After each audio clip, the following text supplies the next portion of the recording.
গণত্রাণ সংগ্রহ কর্মসূচি, গণত্রাণ সংগ্রহ কর্মসূচি কে যতটুকু পারেন তাই দিয়েই বর্ণাঢ্য মানুষের পাশে দাঁড়ান।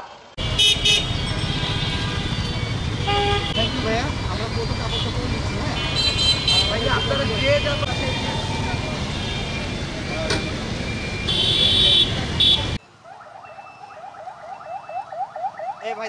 আমাদের মতন গরিবরাই বিপদে আছে।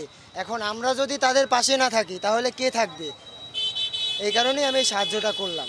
এখন যে অবস্থান দেশের, আমাদের তো সবার পাশে দাঁড়াতে হবে, তাই না? আর আমরা যদি সবার পাশে না দাঁড়াতে পারি তাহলে দাঁড়াবে কারা? আমাদের সবার একটা নৈতিক দায়িত্ব যে আমরা একজন বাংলাদেশি হয়ে আরেকজন বাংলাদেশি যারা আজকে বিপদে এইভাবে পতিত হয়ে আছে, ছোট ছোট শিশুরা রয়েছে, তো তাদের আসলে বর্তমানে মানে জীবন ধারণের জন্য যেটা দরকার এটা সবারই আমাদের দেওয়া উচিত। তো সেই দৃষ্টিকোণ থেকে আসলে আমি সাহায্য করেছি।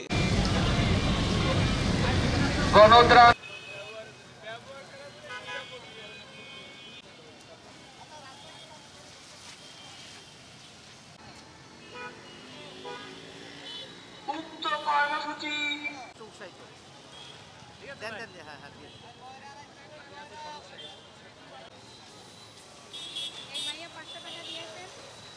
ছাত্ররা অসহায় মানুষদের পাশে দাঁড়ানোর জন্য আমরা যে যা পারি তাই নিয়ে এগিয়ে আসতেছি এবং আমাদের গ্রুপ খুলনা ইউনিভার্সিটির আন্ডারে আমরা এই কাজ করতেছি। বন্যার্তদের সাহায্যের জন্য আমরা এই রাস্তায় নেমেছি আর কি, সাহায্য গ্রহণ করতেছি সবার থেকে এবং সাহায্য দিব। আমাদের ফেনী, কুমিল্লা, চট্টগ্রামে অসহায় লোক আছে তাদের মধ্যে বিতরণ করবে। আমাদের এখানে একটা বড় ফান্ড হয়েছে, এই ফান্ডে আমরা জমা দিব। এই যত অর্থগুলো আমরা টাকা নিচ্ছি, কাপড় যে যা দিচ্ছে এই অল্প অল্প করে আমরা যে যার পজিশন থেকে 10 টাকা 5 টাকা করে মানুষকে সাহায্য করি, বন্যার্তদের পাশে এগিয়ে আসি, মানবতা সেবায় আমরা সবাই একসাথে কাজ করি।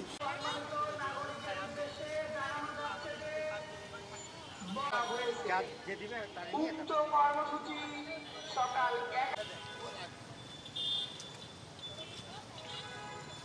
আমরা এক হয়ে আমাদের এই অঞ্চল থেকে মানুষের কাছ থেকে বন্যার্থ মানুষের জন্য গণত্রাণ সংগ্রহ একটি কর্মসূচি গ্রহণ করেছি। এই কর্মসূচির মাধ্যমে আমরা মানুষের কাছ থেকে খাবার, স্যালাইন, শুকনো খাবার, মোমবাতি, ওষুধ এবং নগদ অর্থ যে যা দিচ্ছে আমরা তাই সংগ্রহ করছি। আমরা আগামী 27 তারিখে ফেনী বা নোয়াখালীর উদ্দেশ্যে খুলনা থেকে যাত্রা করব ইনশাআল্লাহ, এবং এই ফেনী বা নোয়াখালীতে যে আমরা আমাদের সাধ্য অনুযায়ী চেষ্টা করব সেই অঞ্চলের যে বন্যার্থ মানুষগুলো রয়েছে, অসহায় মানুষগুলো রয়েছে, তাদের পাশে দাঁড়ানোর। চিড়া, মুড়ি, ঔষধ, মোমবাতি যতটুকু পারেন তাই দিয়েই বর্ণাঢ্য মানুষের পাশে দাঁড়ান।